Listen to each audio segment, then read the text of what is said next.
Thank you so much for tuning in to this episode of the Coach V Show. Whether you are tuning in on the YouTube channel, on the podcast that launches, all produced by Island City Media, where the beach meets the streets, or you're listening on the Dash Radio app via Island City, the channel. Thank you so much for tuning in. We are featuring a local brother from the 808, born and raised in Kanaeohe. He's going to be talking about the struggle of his story, trying to figure things out, coming from a split family, living with grandparents, having no means, growing up on free and reduced lunch, right? Which to me is this whole don't quit. Whether it is what you're doing in life, leadership, and business, success is failure turned inside out in Silverton in this thing called doubt, and you never can tell how close you are because it may be right here but seem so far. But stick to the fight when your heart is hit is when things seem worse, that you must not quit. We are featuring Brother PK Higa, the athletic director for Kekaulike High School in Maui. Thank you for tuning in to this episode and enjoy this word from our sponsor. Choo! Soles is more than just for saving your floors. It also prevents heel bruises and pains from unbalanced cleats. Hi, my name is Daniel Bruckner. I'm a private practice pediatrician here in Southern California, as well as the chair of pediatrics at Providence Cedars-Sinai Tarzana Hospital, and a good friend of Wendy's and also the pediatrician of her children. And I'd like to take this time to support her product, Soles. I think it's an amazing product that will benefit children greatly. And every day we see kids come from soccer practice, things like that. They don't want to take off their cleats, so they come in and I've seen accidents, I've seen sprained ankles, I've seen hurt heels, and I think that this Soles product will really help prevent those from happening, not only as a pediatrician but also as a consumer. I can't wait to get the product for myself and for my children. I think it's something that should be owned by every athlete across the country, and I really hope that everyone goes and buys it and enjoys it. Thank you. Soles will have memory foam and TPE mesh that will wrap around the cleats. After showing my product to my professional friends, I realized one thing. This isn't a product people want, it's a product people need. Soles, taking you from the cleats to the streets. Welcome to the Coach V Show, your Hollywood radio show for personal development with expert insights and interviews to help you, me, and we work to be our best and live our best life, offering for your consideration, according to our interviews and all the featured guests that we have, are these life lessons, behavioral models, and success frameworks that if you should find value in them, that you deploy it all over your life, leadership, and business. Today, I am so excited to have one of my brothers and my tokos from the 808 in the state of Hawaii, and then also in the county of Maui on the island of Maui, Brother Patrick Higa, or Coach PK, as he is known amongst his peers, colleagues, and students. And he is the athletic director at King Kekaulike High School Upcountry in Maui, a longtime educator. He could play some ukulele, he could sing, he could do all of that. And he was a coach when I first met him and an athletic administrator. Coach PK is also known and the owner of the 3 and Out LLC, a leadership-based company that provides sports camps and individual/team training sessions, college awareness and support, and professional development courses. Welcome to the Coach B Show here on Island City, where the beach meets the streets. Your boy PK Higa on the show, Brother PK. Welcome to the show, bro. Oh, what's up, Coach B? Thanks so much for having me, man. What a blessing, what an honor. Oh, bro, the honor is ours. PK, take us through what is your genesis point, and let's start with the beginning of your journey. We could start either professionally or where you were born, where you were raised. How would you like to start? Please tell me and the audience your genesis point. Well, I guess, like anything else, it's blessing. Blessing through disguise. Growing up, parents divorced early. I was way too young to even remember them getting divorced. But growing up, Living in, apartments here and there, and going, nomad life as a kid, and then, obviously being a little kolohe, as they say in Hawaii, What does kolohe mean? What does kolohe mean? Mischievous, rascal, like, I guess, the old reference is boys will be boys, right? Yeah, right. But, right. Got into some trouble, and, finally, actually found my home, back home with my grandparents in Kaneohe, where I spent time, with my mom's parents and both my mom and my dad's parents, and we kind of bounced back house to house, which wasn't too bad because they're only a few miles apart anyway. But growing up, that had totally changed my life. Getting out of the concrete jungle, going more towards the country. But I think growing up with a different generation of a parent, right? Because my mom folks are like the baby boomers, right? But growing up with my grandparents, who were basically the I guess the immigrant status, I guess, they were the ones that were in the cane fields, working the pineapple fields, working the plantations, both sides, and you get that different value, growing up. It's a different set of morals, just different set of values that are instilled in you. So I kind of feel, even for myself, a little bit older than what I really am, just because of that. It's kind of a strange feeling, but yeah, it's being a little bit older, seeing things way more different than my peers who grew up with their parents. I was forged a lot of flexibility. I mean, shoot, my grandparents, were my sole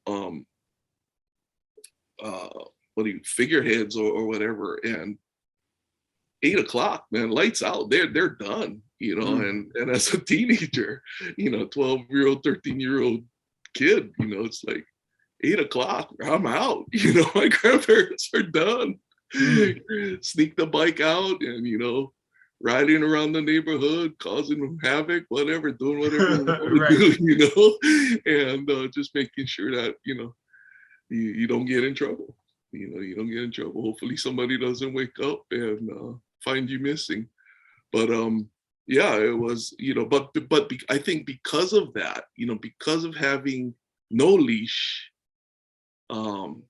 I kind of had one, and I think you referred to it sometimes about that elephant and the trainer. Yeah, it's kind of like that. But I think a lot more of that is based out of not so much learn, but I think it's a respect. It's a respect factor that you don't want to break your parents. I call them my parents. They were my grandparents, but I refer to them a lot of times in conversation as my parents. That you don't want to break their trust. You don't want to lose or let them down. Or shame the name. So to say. And you want to do the right things, but then you also have the temptation of freedom. I mean, like I said, I know their routines. I know that if I'm out and about on a Friday night or whatever, and they're in a bowling league, I just gotta make sure my butt is home by 9:30 or 10 o'clock or 11 o'clock or whatever that may be. And no harm, no foul. Yeah. So when you bring up the elephant and being held captive by being conformed by this ideal that something can hold them that when they were a child can still hold them as a grown, mature elephant, right? That's the story you're alluding to, right? Yeah, yeah. So, and you said no leash and kalohe? Kolohe. Kalohe. Yeah. So talk about that. Talk about that, no having no leash, and then really being not conformed to any real basic beliefs, ideals, other than don't disrespect, make sure they know you, you sure return kindness and love for the love that you get. Talk about that. Yeah, I mean, we were even though we were growing up in what they call the countryside, right? The windward side of the island of Oahu. There was still the concrete jungle side. You cross that tunnel, Yeah. and you're in Waikiki, you're in downtown, Honolulu. Back then, it was, it was a mean scene, back in Chinatown and all of that. I mean, you talk about drugs, prostitutes, the whole gambit. I mean, it was like, growing up like for you guys, like in the hood.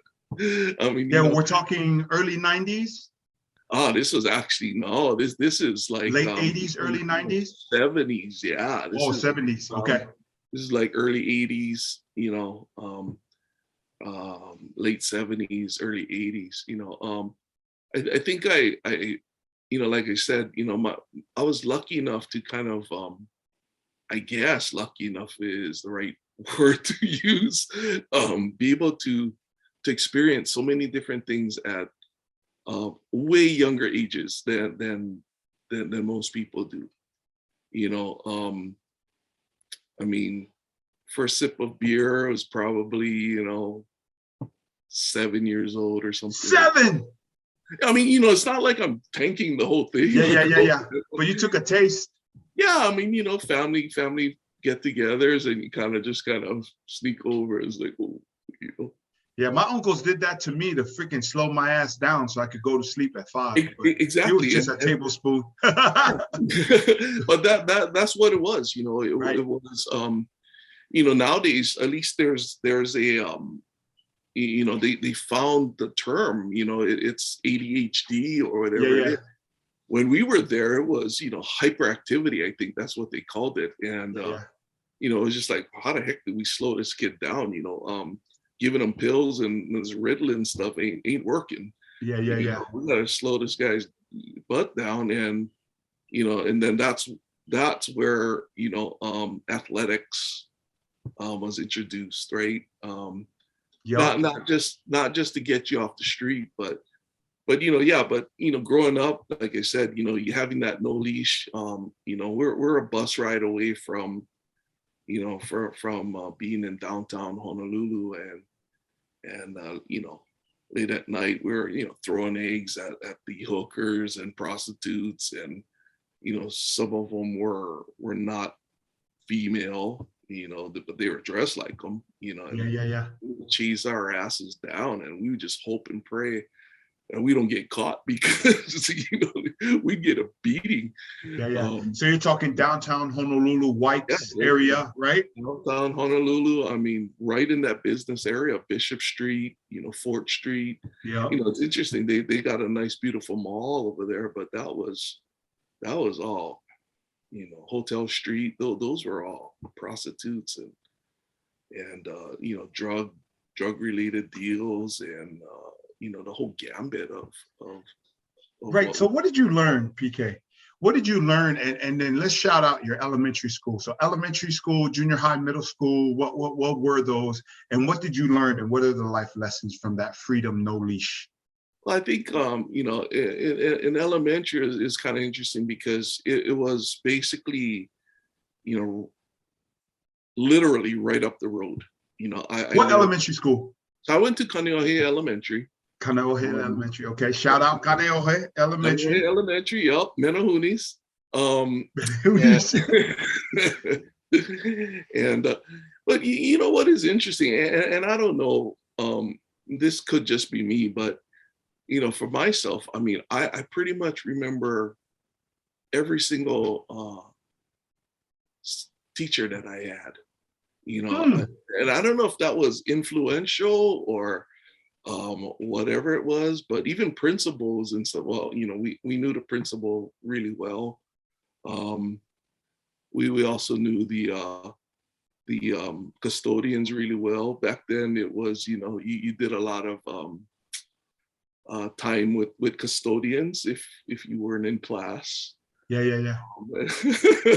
Yeah. And so we were like on uncle basis or first name basis, you know, but especially the cafeteria. I mean, oh, that was you know, that was the best place to be, you know. Yeah, you know, yeah, we could go in and, you know, you know that feeling of getting those lunches.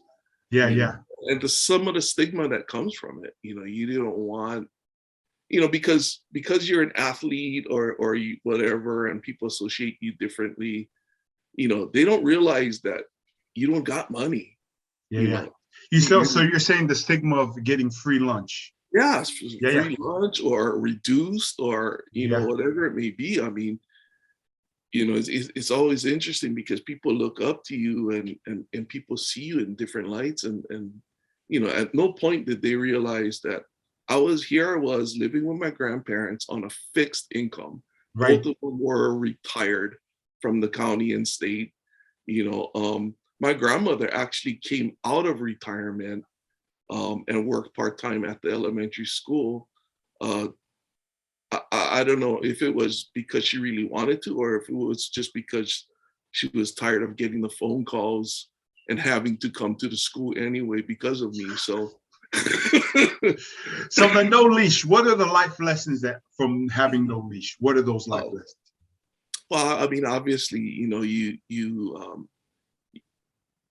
learn a lot of things. You get a lot of life experience, a lot of street experience. You know, some of the things that we went out and did, you know, and my partners and I, you know, obviously, well, was it the best choices? You know, it could have taken us down a totally different road if we had gotten in trouble. Gotten caught. We got caught, yeah. Yeah. Well, allegedly, right? Allegedly, right. Things occurred, but you know, so I think with that, but then also on the flip side, you know, because of having that freedom, you know, like I mentioned earlier, you're a little bit careful on some of the decisions you make. Yeah, and that's so right. along those lines, you know, you kind of have to look at things and go, well, you know what, this could actually break my mom or my grandmother's heart. Yeah. Found out that I was doing this. Yeah. And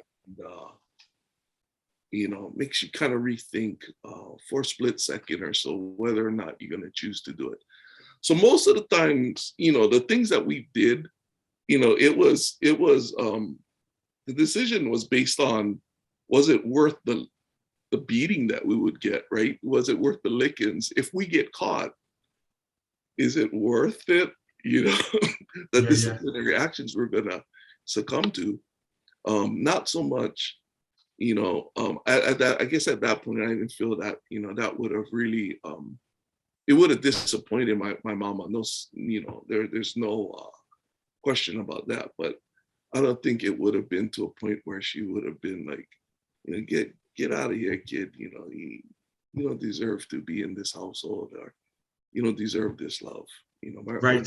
Was, so you started with divorced family, in Kaneohe, fixed income, free and reduced lunch, always out and about, kind of. I was very, very much like that. And one of the things that I learned, very different from my brothers and sisters who always stayed at home, because there was a gap between me and my next brothers and sisters, is that I was accountable.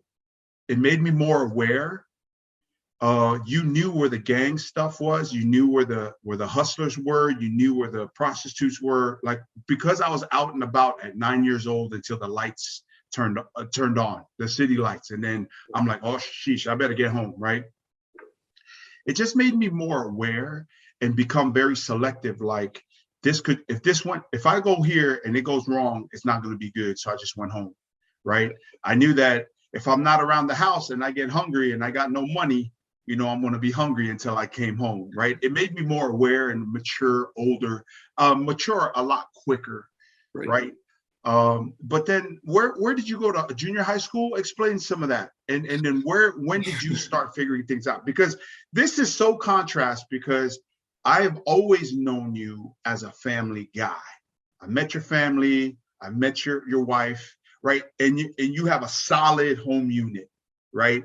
But you didn't come from that.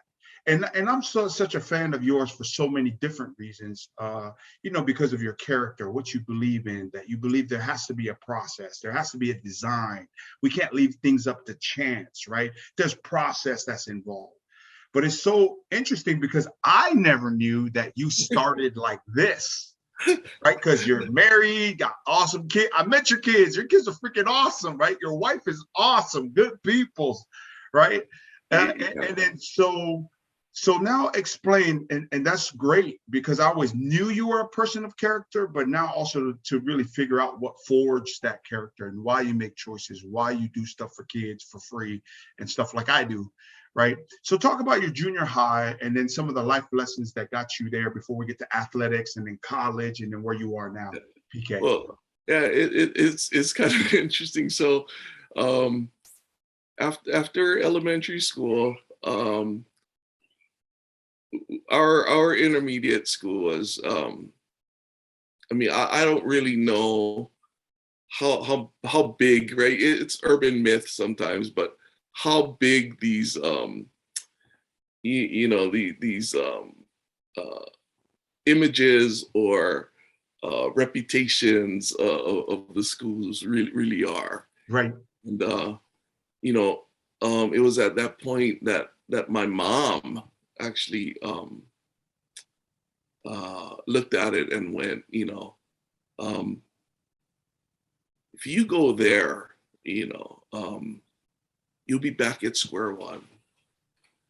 And so we're gonna put you in a church run intermediate school. So they enrolled me in St. Mark's, which is it was a private school, but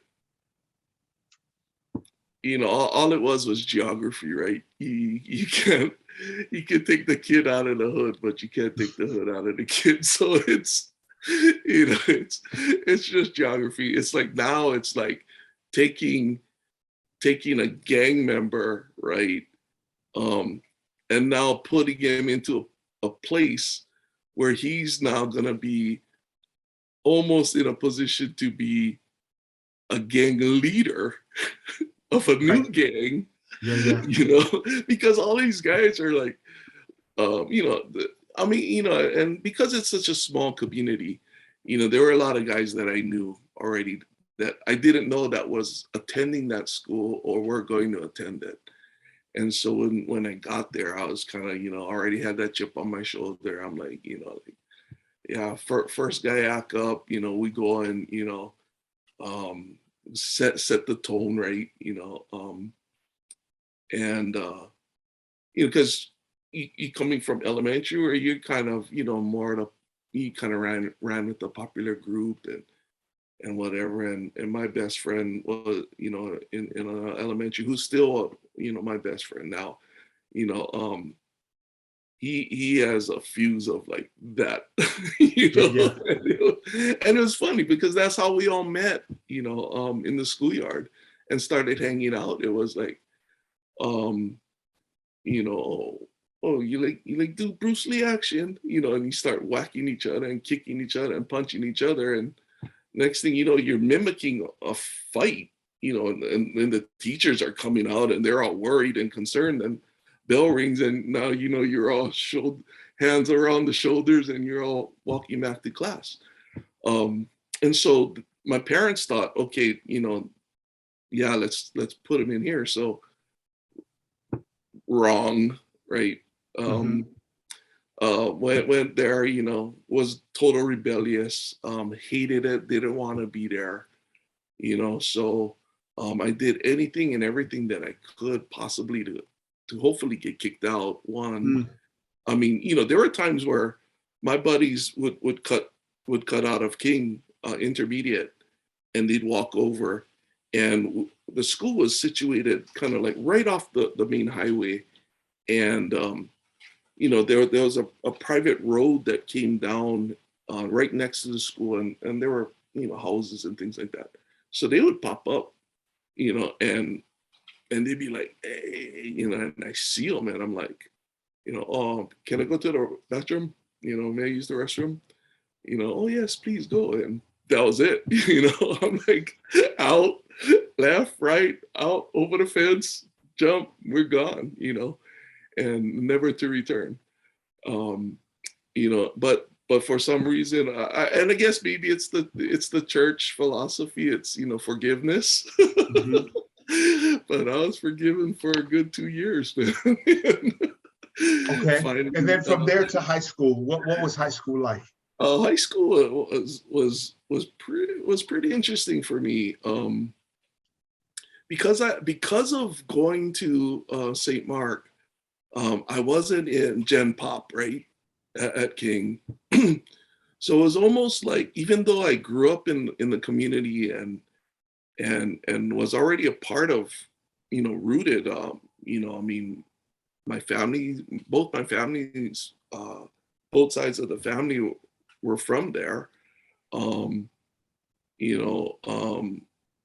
My grandmother was one of the most recognizable. To me, she's like one of those. There should have been a statue built for her. She was a historical landmark. In Kaneohe, everybody knew my grandma, and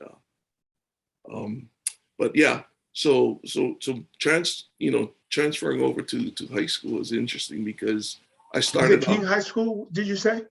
So from King Intermediate, yeah. Well, I went to St. Mark's, and then from St. Mark's, the transition to Castle High School, right?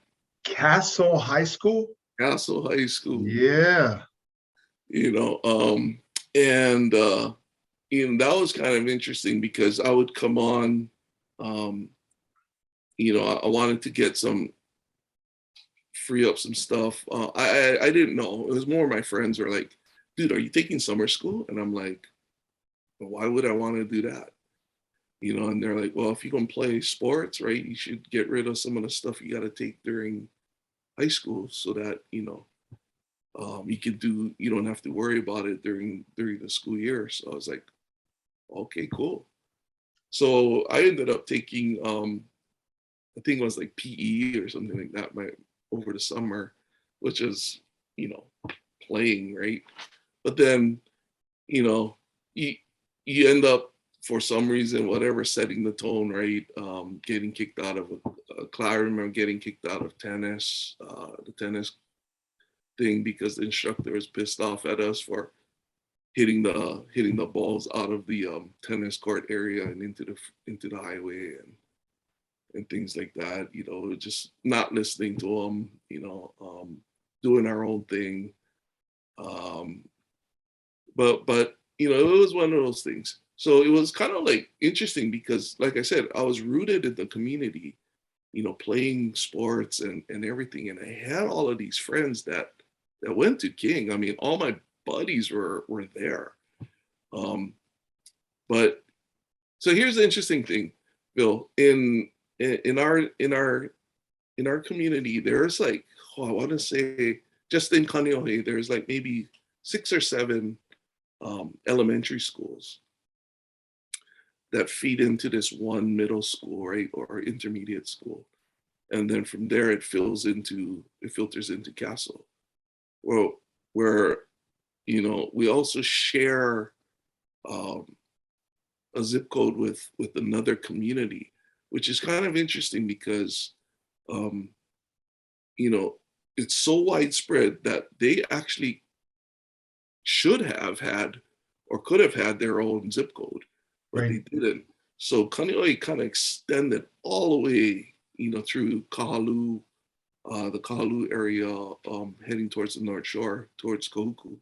Mm-hmm. And so there was this big gap. So within that Kahalu area, there are like maybe 3 or 4, I'm not too sure, but, off the top of my head, I think there's maybe 3 or 4 elementary schools Mm-hmm. there that also filtered into King Intermediate. And then from there, they filtered into Castle. So when you got to Castle, you had basically 2 communities, filtering into one high school. Right. So that's a lot of kids, that's a lot of kids. And, for myself, not going to King School, even though I'm rooted here and I got friends from, Kaneohe and Kahalu all over the place, I'm this kind of this anomaly, right? I'm kind of like this, who is this guy? Who's this dude that everybody knows, but we don't, Yeah.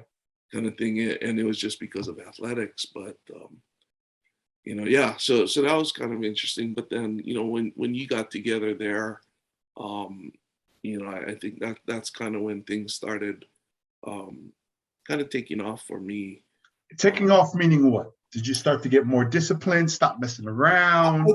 I think a lot of it was that, trying to stop, trying to turn around a little bit, I remember going to class, and it was like the first day of class, and the teacher was like taking roll, and I don't even know this guy from anything, and he calls out my name, and I'm here, and he's like, oh, so you the one, huh? Mm. And I'm like, whoa, like, what do you mean I'm the one? And it's almost like a threat, right? You think you're gonna act up in my class? You got another thing coming, boy. Yeah. And I'm like, wow, I didn't even do anything yet. I just showed up. I even showed up, So yeah, so that was kind of interesting. Because now you built a reputation, right? Right, and the reputation is kind of interesting because it's a matter of which group you were with, Right. Because as a multi-sport athlete, you hung around with different people during your season, right? Like football, I kind of tended to a little bit, float towards more of my football friends, and then baseball season, you kind of start tending to rotate back to your baseball friends, or your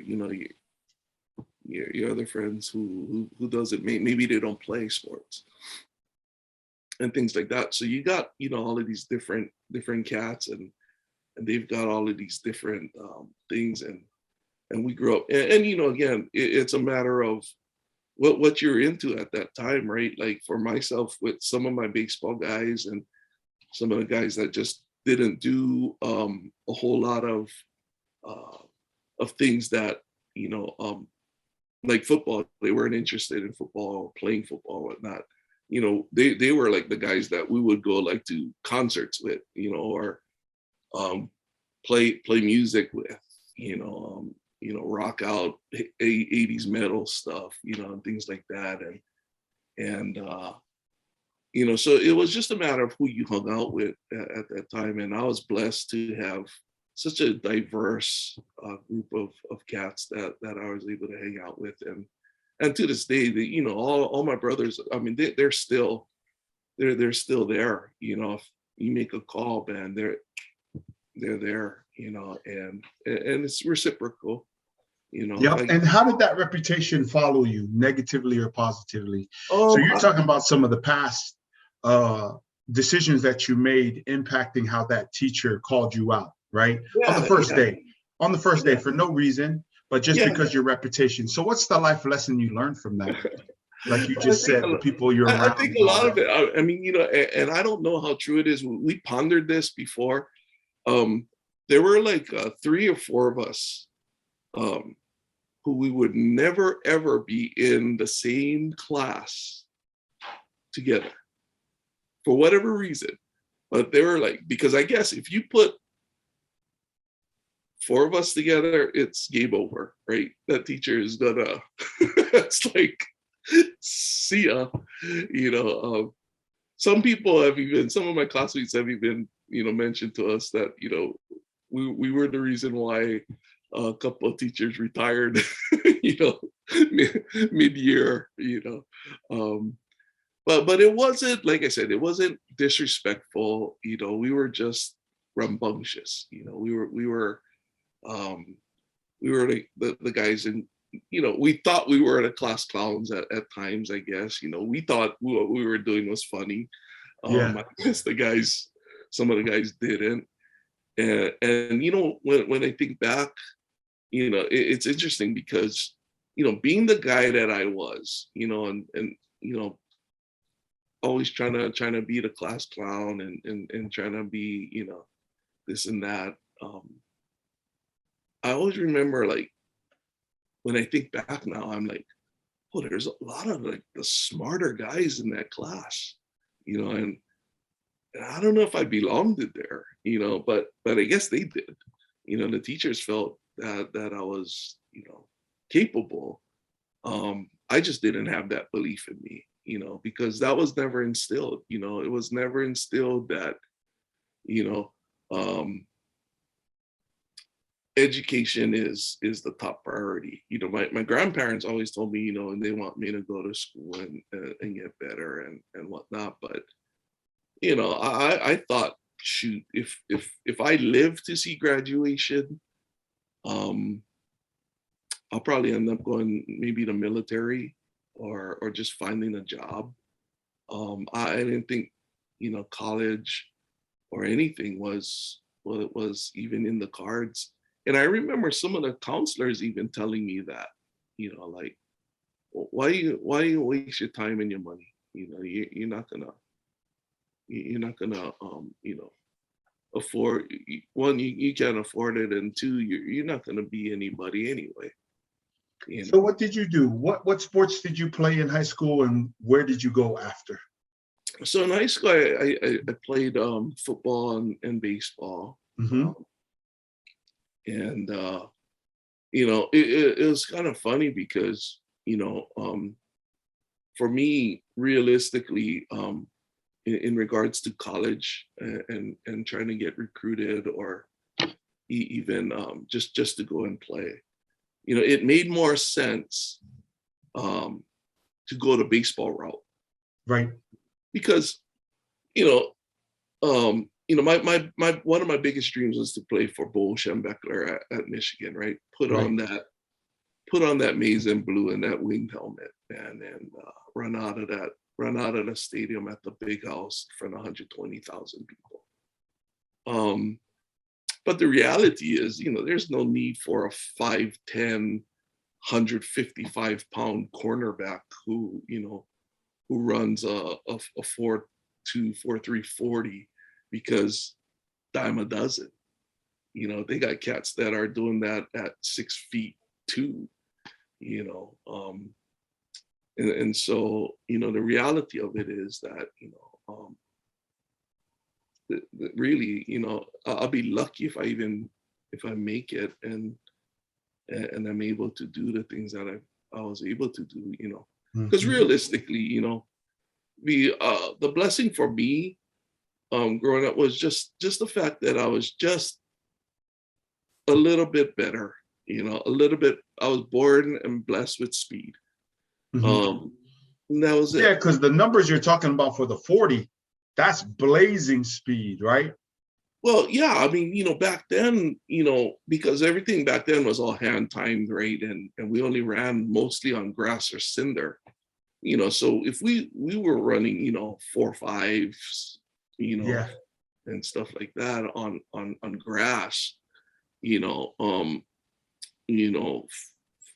once in a while you kick a 4.4 out, you know, on a good day, or on a rubberized track. Yeah. But then, you know, again, it wasn't really, it was special where we were, you know, but if you look at it on on a national level or even on a global scale, you know, average, average, So where did you decide to go and pursue, and how did you make that choice? So I, it was interesting because I kind of started out, my plans kind of took a detour. My grandfather, who had raised me, got sick, and cancer got the best of him, and he was moving forward back. He was going back and forth with one of my mom's sisters in the mainland, and when he finally came home and this and that and things, kind of went one way, and we ran into some financial issues. We lost the house, things like that. So, I didn't feel at that time it was right for me to go away. I didn't feel it was the right time to, to be spending money that, one, we didn't have, and two, I didn't want to be the focal point of any more of the trouble, that was going on within the family because of the money issues and things like that. And so I worked. I got involved in a campaign, and I ended up working for a senator, a freshman senator from our community. So you graduated high school. Yep. And then you just started working. For how long? It was short. It was short. Luckily, it was short term. It was I think it was just for a year. I remember doing the we did the session and stuff like that, and whatnot, and then at that same time, the senator had he was a huge mentor and influence on me. His name is Mike McCartney, and he told me, hey, why don't you go take some classes, at least at the community college, and whatnot. So I said, oh, okay, so I started taking some classes, and then after that, he said, you know what, I'm gonna try and hook you up with this school. It's the school that I went to. And he said, try and talk to your coach, Coach Kane, who's my football coach, because he also attended there. So I was coaching football, just kind of helping out. Obviously, you don't want to be too involved because you're only a year out from these cats, and you played with them the year before, and so anyway, I ended up speaking to Coach Kane, and he said, yeah. So they wrote me all these letters of recommendation and things like that. And the next thing I'm on a plane, and I'm leaving, and I'm heading to the old Pacific Northwest, and I find myself in Oregon in a little town called Forest Grove, at a university called Pacific, and ended up playing a season there, and got the plug pulled. Right, they pulled the program. This is it. No football. So for those of you that wanna leave, go ahead. You got the freedom to be this one-time transfer, that no penalty. I was just stoked to be in college, right, and to be there. So I stayed, because I was told that This is a tough university. It was, academically challenging. It was going to kick my ass, basically. And I like that, because when I reflect back on some of those counselors that told me that I would never, ever make it to college, that was the driving point, right? That was the motivation to prove them wrong. And I did so,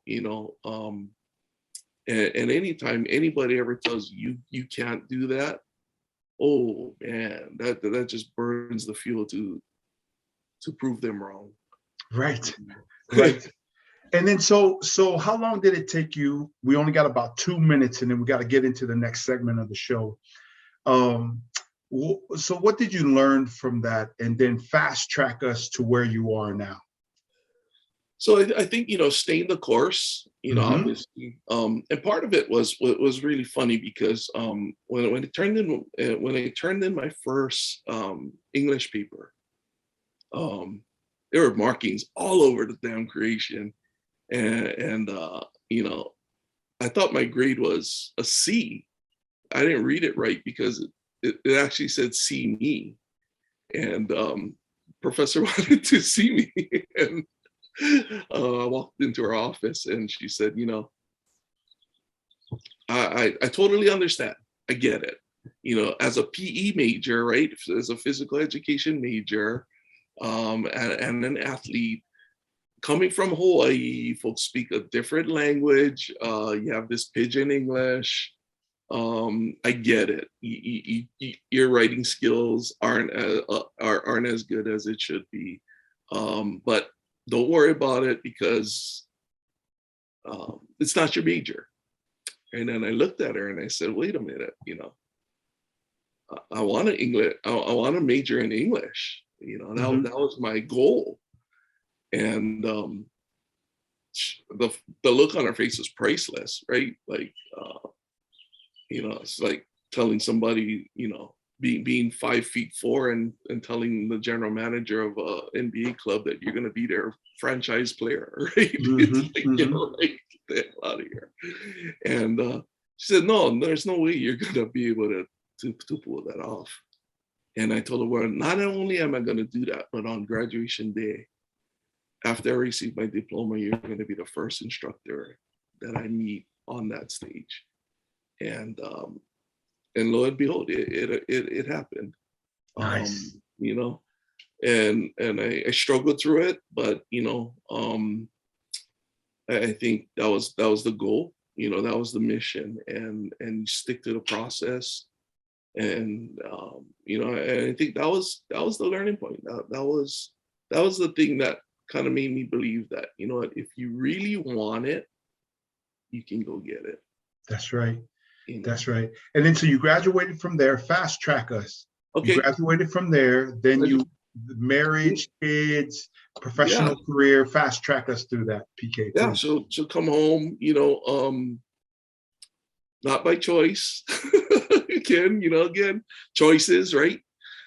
Choices that were made that I wish I could have taken back, because I think I really wanted to. Part of me really wanted to stay in Oregon, but be as it might, best interest, move home, and so got back on the plane, came back to Oahu,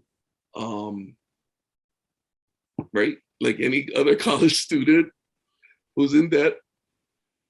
What do I do now?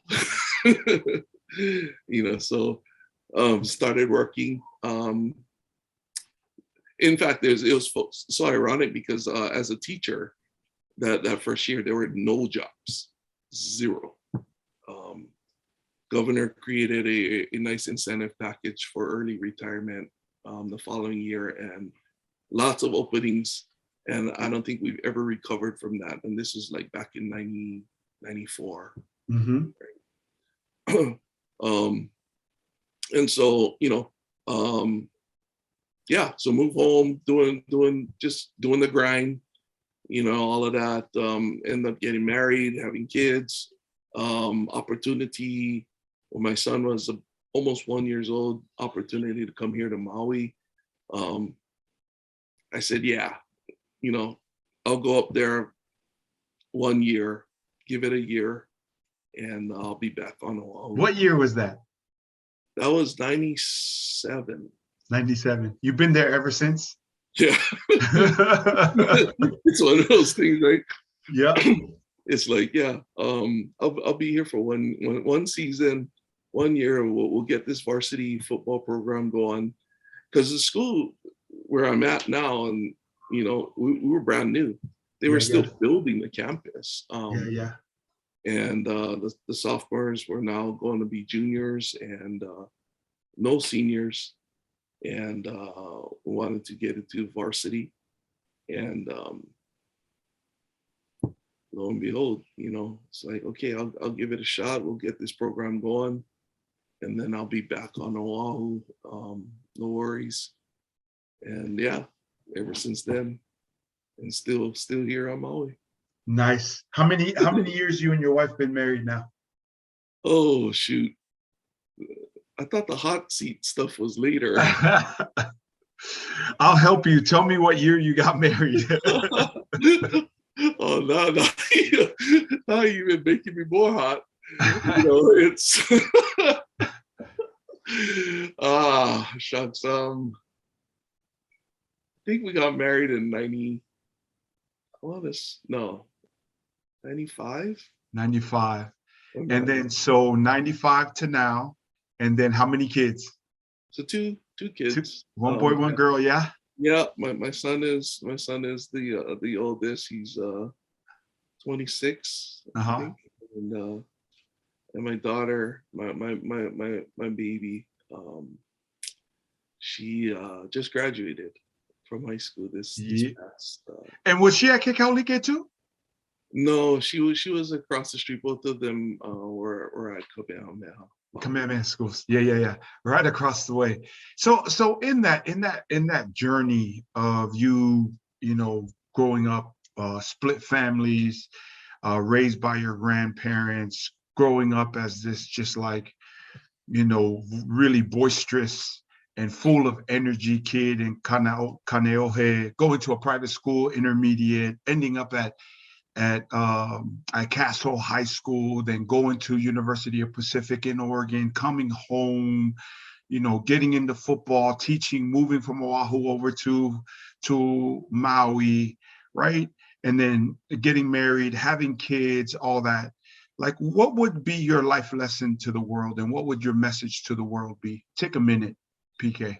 Wow, I think a lot of it just goes back to my upbringing. It was just a blessing. Like I said, it was a blessing in disguise. Every day was a blessing. Right.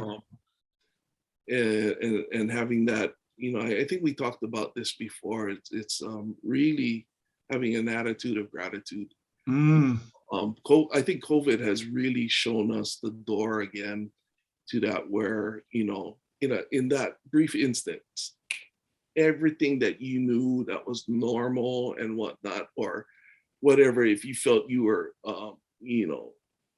deserving, or you had that mentality of this is what I deserve and things like that, it was gone, totally taken away. And so I kind of learned that at an earlier stage. I didn't have the same family life that a lot of my friends had. And, it was interesting because I kind of, whenever I was with them or at their houses and things like that, I really like, wow, you're so lucky. You got a mom and a dad that's happy and together and whatnot. But then also understand too that sometimes things aren't always what they appear to be. It could be all roses up front, but who knows if there was any darkness behind that. So for myself, I never take anything for granted. Nothing is trivial. I just try to be the best that I can be, do my best to be my best, and service, and hopefully I can make an impact in somebody's life Mm. on a daily basis. I love that. Now turn that around, because you still were like, I do this, I do that. You're the messenger. We're the world. Phrase that in such a way as that you're telling us, hey, this is what I think you should do. What's your message to the world, Brother PK? Hey, man, you gotta do you. You gotta do you. I think too many times that's where the problems come from. We try to emulate, and in athletics, that these kids try to emulate these professional level athletes. They start acting like them and trying to be them, and that's not their identity. It's not their cultural. That's not their roots. And you got to be true to who you are. And, do you, yeah, and true to who you really are meant to be, and that's a process. That's an ongoing process. I mean, for yourself, B. I mean, we get reminded all the time, right? As much as we feel or think that we finally got it, then we realize we don't, and it's like yeah. I love that message, though. Do you? I love that message. So thank you, everybody, for tuning in to the Here on the Coach V show, powered by Island City, where the beach meets the streets. We are featuring Brother PK Higa, athletic director and owner of his own LLC company, 3 and Out. And we're collaborating on a bunch of different projects in terms of empowering Maui and Maui County. And I'm just grateful that he took the opportunity to come on the show. We're on the part of the show where we talk the hot seat. And in that, Coach PK, your first question on the Coach V hot seat. Aloha. The whole world says aloha. What does aloha mean? Ooh. In the Hawaiian culture and in the Hawaiian language especially, there's what we call manaya, which is some of it is spiritual, some components of it is spiritual, some components of it is strength. Aloha really is 2 separate words, alo and ha. And ha is breath, yeah. And so, when somebody uses that word, because it has so many different meanings and expressions that come with it, but for myself, I always look at it at that root of Vita 2, where you give your breath of life, of experience, of whatever it is, mana, mana'o, whatever, your ike or your knowledge or whatever that you're giving, you express that. So when people say aloha, as a greeting, I really take that to heart, and I say, wow, this person is really, really genuine about putting their soul, their spirit, their self out there. Then I gotta reciprocate that same energy. So for me, aloha means giving, if not what you're getting, but more of what what is being expelled out to you. So that's what I love that. Yeah. I love that. I love that. Now let's talk the word ono. and the English word, or the slang term we use here is like onolicious, like, oh man, that food. We're talking hashtag foodie here. Right. What does ono mean? Well, ono, I mean, in its literal translation, it means delicious. Delicious, yes. Or tasty. So, obviously, the food, you've experienced Hawaii. I mean, food here is, tremendous. And I think that's why I think we're the only state or only culture. I mean, I could be wrong, but I think the I don't know if even amongst the Polynesian culture, who always double starch, right? You get your main meal and you get it with rice and mac salad. yeah. Double starch. Yeah. So you get that double starch. So I think that's kind of one of the uniqueness of Hawaii and what makes our food ono. And I think it's a combination of the different cultures, that are here. Okay, let's go. Hot seat still. We're going Oahu. If we're in Oahu, name 2 foodie spots that is a must visit in Oahu. Oh, 2. Wow, that's tough. Because here, and this is why it's tough. Because if they're watching, hey, that's why it's called the hot seat. What's 2 spots we have to hit if we're okay. So this is just biased because I think I grew up with it, and I was just so blessed to. What city is it in? So this is in Kaneohe. Kaneohe. What's the name of the restaurant? So the name of the restaurant is Marukite. Marukite. And it's it started out as a little ramen ya. Well, I think it's sat no more than 10 people, and now it's the focal point of the food court at Wyndham Mall in Kaneohe. Nice. Okay, the second one. Oh, but here's the reason why. All the food is good there. But sesame chicken at Marukite. Undescribable. Hey, so for everybody in Kaneohe, hey, Coach V is landing on the 26th of this month, and I'm gonna come get me some sesame chicken. And what's the next one? Next one. I guess for because of what I eat, I think for affordability, quality, and amount. Okay. I gotta go Ray's Cafe. Where's that at? In Kalihi. So 2 places I grew up. in Kalihi? Yeah, it's near Farrington High School. Yeah, Ray's Cafe. Farrington High School. Prime rib. The prime rib. So here's the deal, right? Pre-COVID, before all of these prices went crazy and everybody started each other. Prime rib used to be $19. Yeah. Now it's what, $40-$50? Yeah, no ways. It went up $23.50.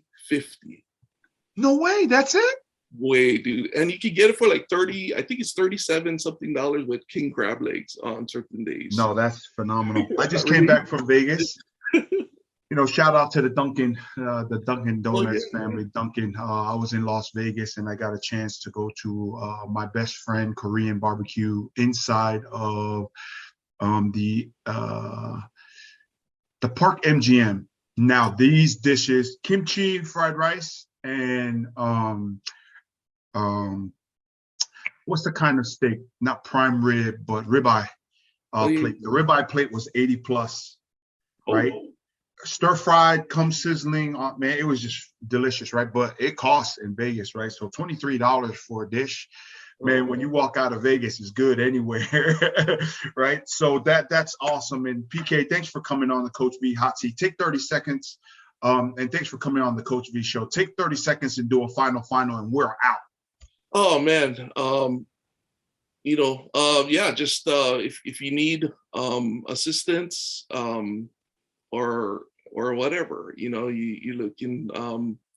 If we have opportunity to help serve in any capacity, whether it's athletics or whatnot, hit us up, 3 and Out.